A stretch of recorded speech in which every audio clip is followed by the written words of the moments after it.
साथियों, आदिवासियों के संबंध में हमारे इकबाल साहब जो राष्ट्रीय आदिवासी एकता परिषद के राष्ट्रीय अध्यक्ष है, उन्होंने काफी विस्तार से आप लोगों के सामने बातें रखी। मैं इस संबंध में ज्यादा बोलने की आवश्यकता नहीं है, केवल एक बात कहना चाहता हूं जो सही तरीके से आप लोगों को बात समझ में आ जाए। वो सही तरीके की बात क्या है? वो सही तरीके की बात ये है,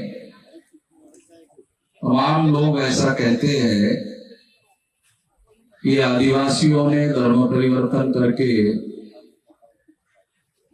कोई अलग धर्म जो है वो चुन लिया है, ऐसा बोलते हैं। तो ये ठीक से समझना होगा कि आदिवासियों के रेफरेंस में हम ये कह सकते हैं कि आदिवासियों का कोई धर्म नहीं है। जब उसका कोई धर्म ही नहीं है तो उन्होंने अपना पुराना धर्म छोड़कर नया धर्म स्वीकार किया, धर्म परिवर्तन किया। ऐसा हम लोग धर्म परिवर्तन का मामला उसके साथ नहीं जोड़ सकते। आदिवासियों ने धर्म परिवर्तन किया ऐसा नहीं कह सकते। आदिवासियों का अगर कोई धर्म होता तो हम कह सकते कि इन्होंने धर्म परिवर्तन किया। हम ऐसा कह सकते हैं कि उन्होंने कोई धर्म स्वीकार किया। धर्म परिवर्तन करना और धर्म स्वीकार करना, जिसका कोई धर्म नहीं है, अगर वो कोई धर्म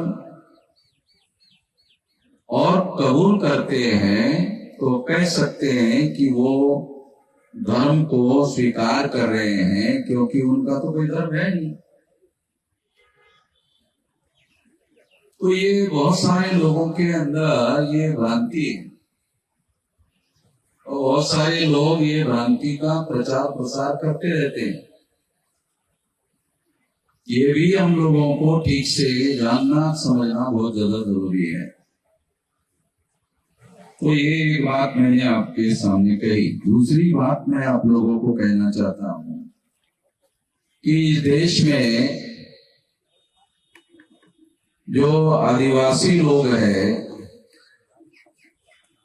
वो आदिवासी लोग जो हजारों सालों से इस देश में निवास कर रहे हैं, उन लोगों के साथ में अन्याय और अत्याचार आजादी मिलने के बाद बहुत बड़े पैमाने पर बढ़ा। और उस अत्याचार का स्वरूप ये है कि आदिवासियों का जो भौगोलिक क्षेत्र है, उस भौगोलिक क्षेत्र में दूसरे लोगों के द्वारा जब इंक्रोचमेंट होता है तो उनकी जमीनों पर कब्जा किया जाता है, उनके भौगोलिक क्षेत्र पर कब्जा किया जाता है। उनको संविधान के द्वारा जो पॉलिटिकल रिजर्वेशन दिया हुआ है, जिसके तहत सारे देश भर में मेंबर पार्लियामेंट के तौर पर आदिवासी लोग चुनकर जाते हैं, बहुत सारे देश के विधानसभाओं में एमएलए चुनकर जाते हैं, उन लोगों को संसद में बोलने नहीं दिया जाता, उनको विधानसभाओं में बोलने नहीं दिया जाता। वो एमएलए चुनकर गए, संविधान ने उनको अधिकार दिया, वो सांसद बनकर गए हैं, संविधान ने उनको अधिकार दिया। मगर इस देश में जो पॉलिटिकल पार्टियां जो अपना वर्चस्व कायम करना चाहती है, वर्चस्व बनाए रखना चाहती है, वो पार्टियां उन लोगों को संसद में बोलने नहीं देती। तो ये संवैधानिक अधिकारों के विरोध में आजाद भारत में आदिवासियों के ऊपर सबसे बड़ा अत्याचार है कि उनके इलेक्टेड रिप्रेजेंटेटिव को बोलने नहीं दिया जाता। उनको बोलने के लिए ही संसद में आदिवासी लोग भेजते हैं कि उनका दुख दर्द जो है वो संसद में जाकर बताए, प्रधानमंत्री को बताए, राष्ट्रपति को बताए, देश को चलाने वाले जो लोग हैं उन लोगों को बताने का काम करे, मगर उनको संसद में बोलने ही नहीं दिया जाता। तो ये एक बहुत बड़ा अत्याचार है जो आदिवासियों के ऊपर किया जाता है, किया जा रहा है। संविधान के आर्टिकल 19 के तहत मौलिक अधिकार है, फंडामेंटल राइट है। हमारे लोगों को राइट और फंडामेंटल राइट का फर्क समझ में नहीं आता। हमारे लोगों को ज्यादा जानकारी नहीं है कि संवैधानिक अधिकार में और मौलिक और फंडामेंटल राइट में क्या अंतर है।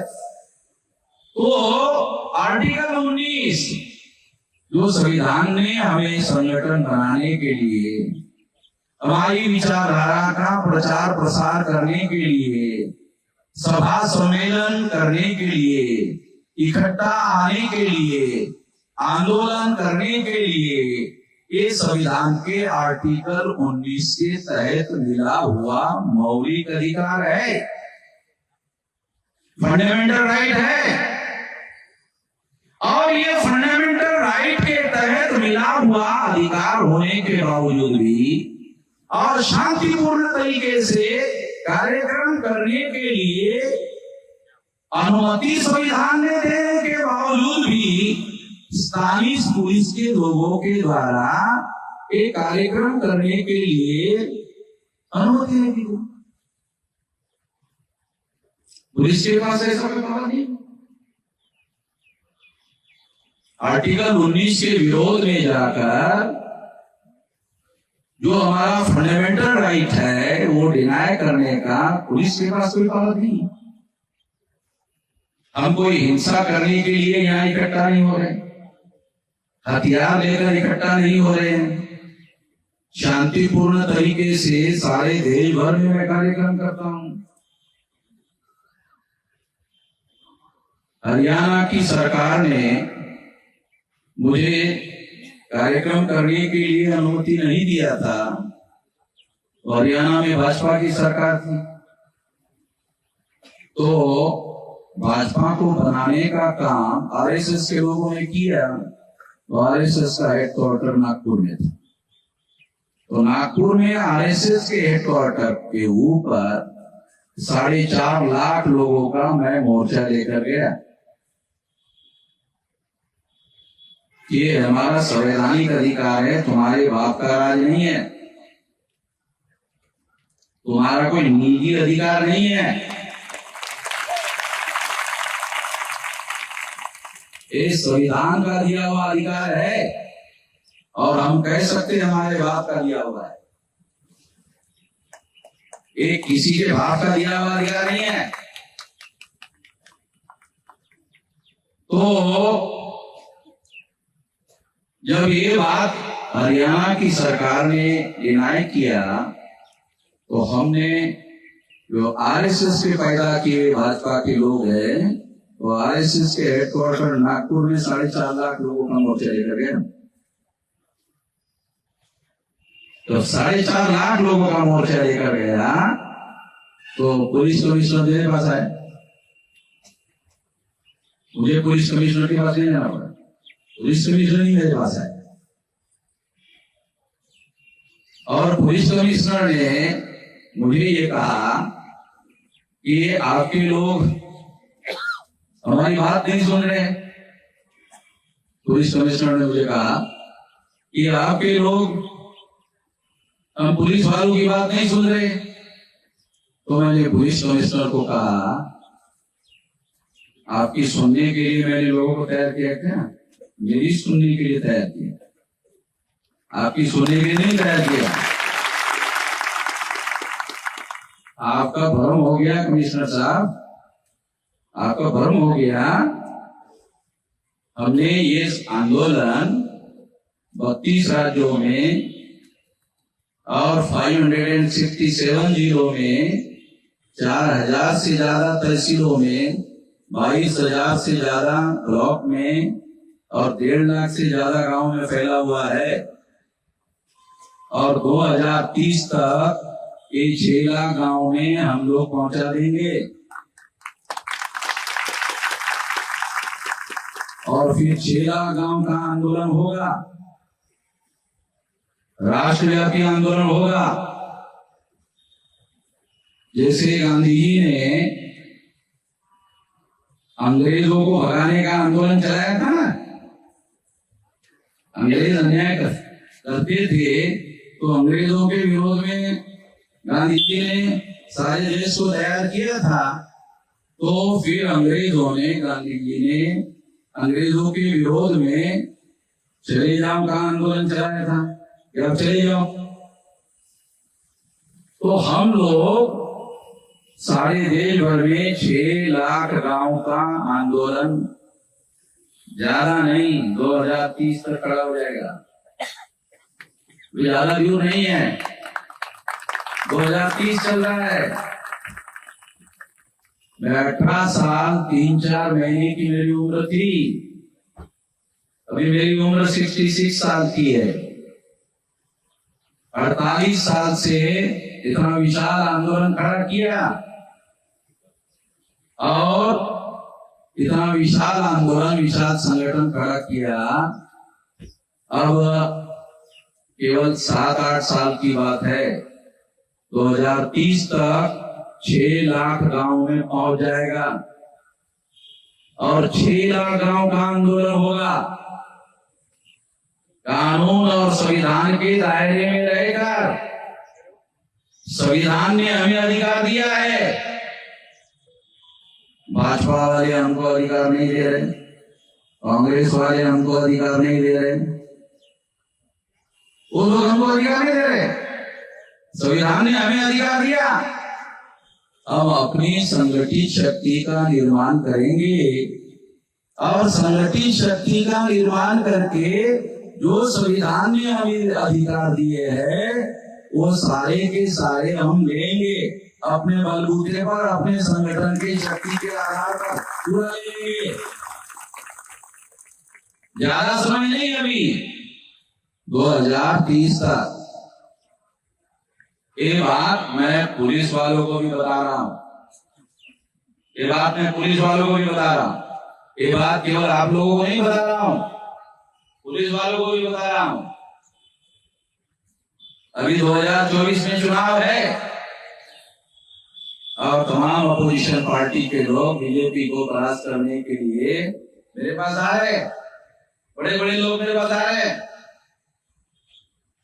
जिन लोगों को पुलिस वाले नमस्कार करते हैं वो लोग मेरे पास आ रहे हैं। अभी तो चुनाव हुआ नहीं है, होने के बाद सरकार बदल जाएगी तो पुलिस वालों को मुझे भी नमस्कार करना पड़ेगा, ऐसा हो सकता है। थोड़ा सा ध्यान रखो। लोकतंत्र में 5 साल में देश का एक बार चुनाव होता है, विधानसभा में साल भर चुनाव चलते रहते हैं देश भर में, और जिनके पास सत्ता होती है वो बदलते रहते हैं, वो चेंज होते रहते हैं। जो सत्ता में है वो बदलकर सत्ता के बाहर हो जाते हैं, जो सत्ता के बाहर है वो सत्ता में आ जाते हैं। ये लोकतंत्र है, ये ध्यान रखो। पुलिस वालों को ये ध्यान रखना चाहिए। ये परिवर्तन लोकतंत्र में होता रहता है, ये ध्यान रखना चाहिए। और हम ऐसी कोई बात नहीं कह रहे हैं जो संविधान के विरोध में है। हमारे संगठन में ये मेरा लिखित आदेश है, कानून और संविधान के विरोध में जाकर हमारे संगठन में कोई कार्य नहीं कर सकता। जिसने ऐसा किया मैं उसको निकाल देता हूं, मैं उसको रखता नहीं हूं। जब संविधान ने सारा का सारा अधिकार हमें दिया हुआ है तो हमें संविधान के बाहर जाकर करने की क्या जरूरत है? कानून और संविधान के दायरे में रहकर करने से ही सारे के सारे अधिकार हमको मिलते हैं। बल्कि जो लोग कानून और संविधान के विरोध में जाकर काम करते हैं वो लोग जेल के अंदर होते हैं। तो कानून के दायरे में रहकर हम लोगों को सारे देश भर में काम करना है, ये मेरा आदेश है। तो इसलिए हम ऐसे किसी व्यक्ति को हमारे संगठन में नहीं रखते जो कानून और संविधान के दायरे में रहकर काम नहीं करता है।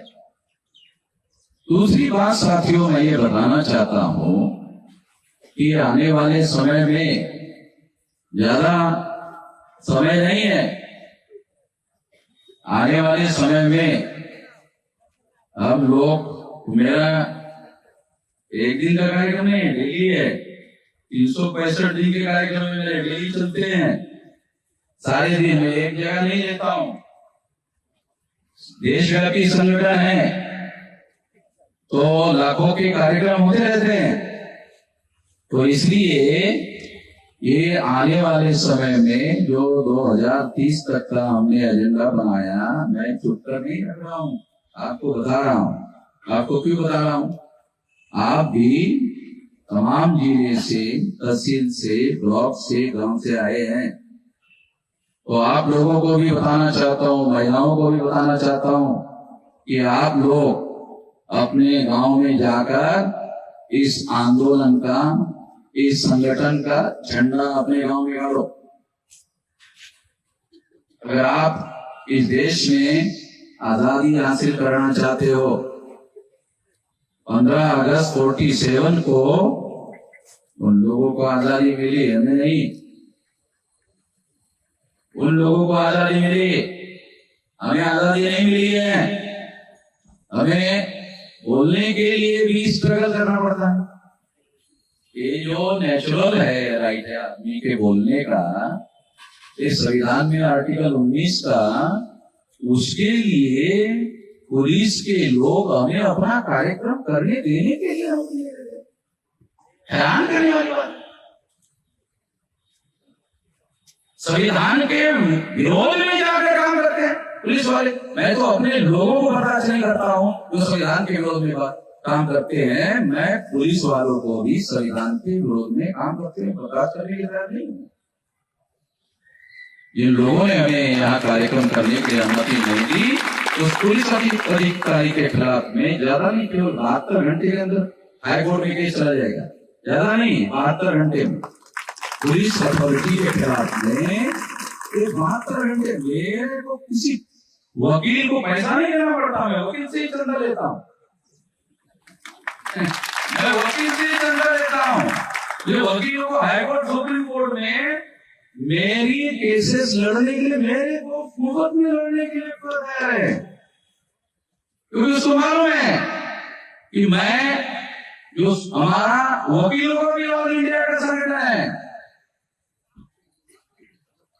वकीलों का भी ऑल इंडिया का संगठन है, तो मुझे पैसा वकीलों को नहीं देना पड़ता है। वकीलों को मैं टारगेट देता हूं कि आंदोलन के लिए इतना पैसा इकट्ठा करके दो, वकीलों से भी मैं लेता हूं। क्यों? मैं टाटा बिरला अंबानी से थोड़ी लेता हूं। जो लोग टाटा बिरला अंबानी से लेते हैं वो उनके गुलाम होंगे। हम अपने लोगों की लड़ाई लड़ रहे हैं तो अपने लोगों से चंदा लेकर लड़ाई लड़ते हैं।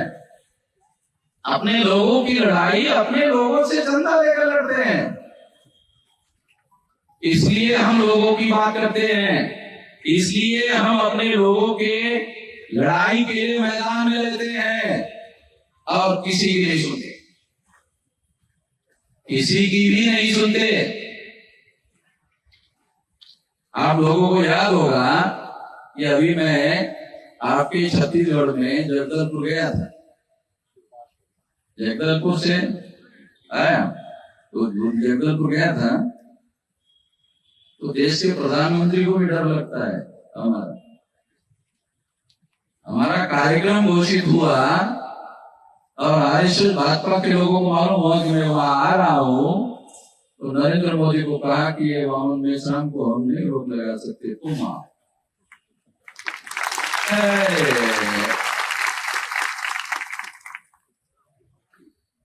उसका कोई कार्यक्रम नहीं था। जगदलपुर में मेरा कार्यक्रम घोषित होने के बाद में क्यों डर लगता है? आप लोगों के साथ सहयोग और समर्थन से आंदोलन कर रहे हैं। टाटा बिरला अंबानी के साथ सहयोग समर्थन से नहीं कर रहे हैं, लोगों के साथ सहयोग समर्थन से आंदोलन कर रहे हैं। इसलिए उन लोगों को डर लगता है। साथियों, मैं बहुत ज्यादा लंबी बात नहीं कहना चाहता, मैं आखिरी बात आप लोगों के सामने कहना चाहता हूं। 2024 में मोदी नहीं रहेंगे, ये हमने डिसाइड कर लिया। मोदी को रहने नहीं रहे। जो अपोजिशन पार्टी के लोग हैं वो मेरे पीछे लगे हैं। मैंने उनको अपोजिशन पार्टी के लोगों को मैंने अभी हाँ नहीं कहा कि मेरे उनको साथ दी, वो मेरे पीछे लगे हुए। मैंने हाँ नहीं कहा, मगर आपको कह रहा हूं 2024 में मोदी को रहने मिले।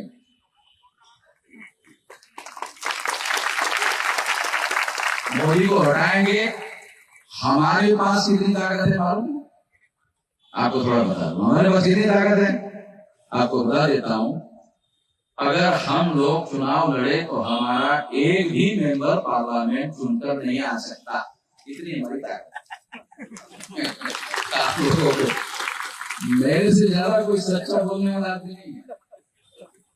समझ, सच बोलता हूँ, जितना बोलना जरूरी उतना ही सच। मगर मैं अपना कैंडिडेट जितवाने लायक नहीं हूं, हरवाने लायक। आप लोगों ने आधा सुना था, आधा अभी पूरा कर दिया। मैं एक भी एमपी जितवाने लायक, एक भी एमपी अपना जितवाने लायक नहीं हूं, मगर दूसरों के एमपी को हरवाने लायक हो। मेरे पास बैलेंसिंग पावर है। मैं जिसके पलड़े में वजन डालूंगा वो चुन जाएगा। मेरा वजन जिस पलड़े में डालूंगा वो चुन जाएगा। और मेरा वजन अब किस पलड़े में रहेगा अभी मैंने घोषित नहीं किया, मगर मोदी के विरोध में रहेगा। ये घोषित कर देता हूं, मैंने इससे पहले नहीं किया ये घोषित, मगर मैं ये घोषित कर रहा हूं।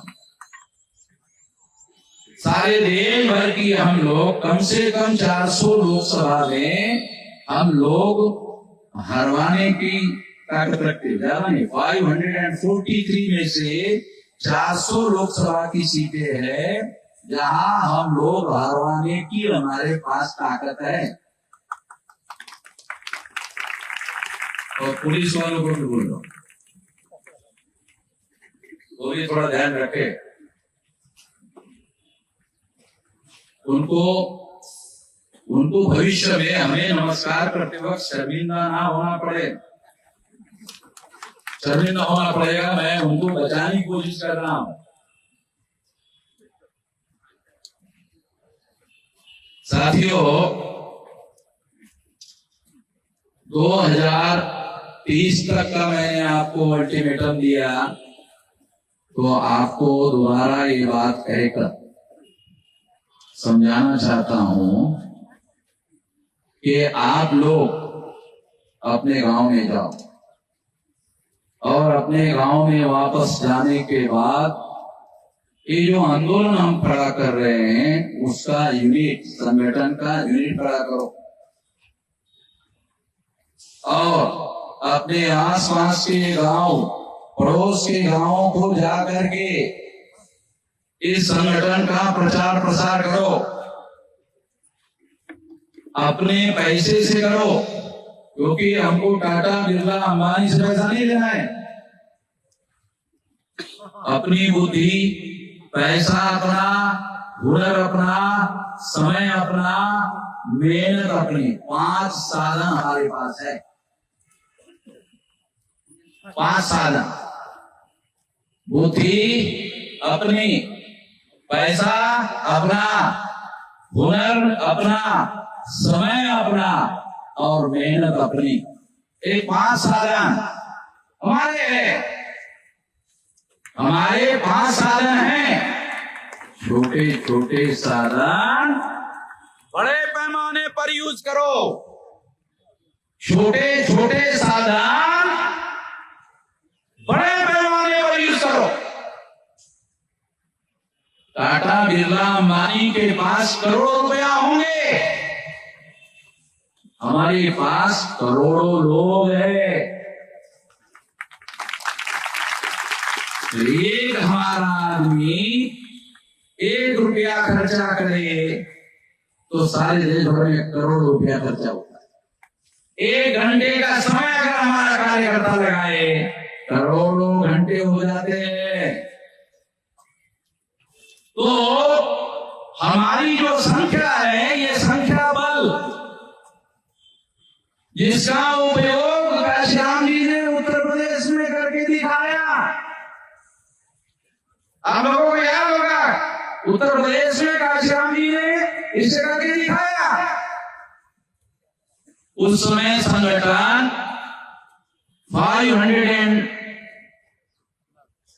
67 जिलों में फैला हुआ नहीं था। 13 स्टेट में 140 जिलों में फैला हुआ था काशीराम जी के समय में। अभी ये संगठन 32 स्टेट में 567 जिलों में फैला हुआ है और बहुत जल्दी ये 6 लाख गांव का विशाल संगठन हो जाएगा और 6 लाख गांव से हम लोग सड़कों पर उतरेंगे, 6 लाख गांव पर रास्ते पर उतरेंगे। कानून और संविधान के दायरे में रहकर शांतिपूर्ण तरीके से आंदोलन चलाएंगे। जो लोग हमारे संवैधानिक अधिकार रोकने की कोशिश कर रहे हैं, वो हम लोग खत्म कर देंगे, वो ताकत हम खत्म कर देंगे। ज्यादा समय नहीं। और ये बात मैं पब्लिकली बोल रहा हूं, ये मैं रिकॉर्ड में बोल रहा हूं और मैं रिकॉर्ड में आप लोगों को वादा करता हूं।